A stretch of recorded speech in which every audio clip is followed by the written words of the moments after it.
মানুষকে পরীক্ষা করার জন্য যখন তার রব তাকে সম্মান দেয়, সম্পদ দেয়, তাকে নেয়ামত প্রদান করে, সে নামাজ না পড়ুক, রোজা না রাখুক, সে মানুষের কাছে বলে বেড়ায় ফায়াকুলু রব্বি আকরামান, আমার রব আমাকে সম্মানিত করেছে।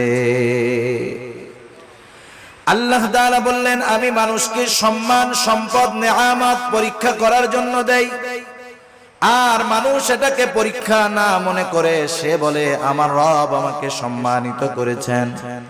প্রথমত একটা জিনিস আমাদের ক্ষেত্রে ক্লিয়ার হওয়ার প্রয়োজন, আল্লাহ তাআলা শুধু অভাব, কষ্ট, দুরবস্থা দিয়ে মানুষের পরীক্ষা নেন বিষয়টা এমন নয়, বরং সম্পদ, সম্মান দিয়েও আল্লাহ তাআলা পরীক্ষা নেয়।